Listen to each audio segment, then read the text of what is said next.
ఏల్తా ఉంది. తెలంగాణ రాష్ట్రంలో రాజకీయ అచైతన్యం ఏలుతూ ఉంది. Fundamental basic point.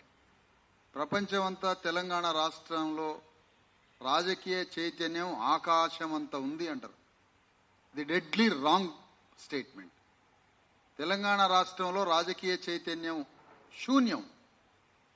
అయితే తెలంగాణలో రాజకీయ చైతన్యం ఉన్నది రెండే కులాలకి, ఒకటి రెడ్డిస్కి, ఒకటి వెలమాస్కి.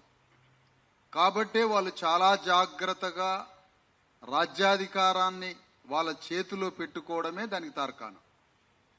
ఆ రాజ్యాన్ని మరింత పదిలపరుచుకోవడానికి, ఆ రాజ్యాన్ని మరింత జాగ్రత్తగా వాళ్ళ ఆధీనంలో ఉంచుకోవడానికి, రాజ్యాధికారంలో కొంత వాటా ఆంధ్ర వాళ్ళు అనుభవిస్తున్నారని తెలంగాణ రాష్ట్ర సాధన ద్వారా శతాబ్దాలుగా, వేల సంవత్సరాలుగా తెలంగాణ రాజ్యం ఎంతో కాలంగా వాళ్ళ ఆధీనంలో ఉన్నదాన్ని మరింత పదిలపరుచుకోవాలని తెలంగాణ రాష్ట్రాన్ని సాధించుకున్నారు.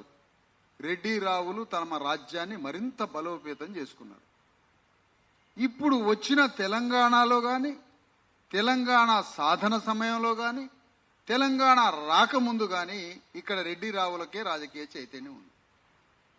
కానీ దీన్ని పట్టుకొని రాష్ట్రంలో అందరూ తెలంగాణలో విపరీతమైన రాజకీయ చైతన్యం ఉంది అంటారు.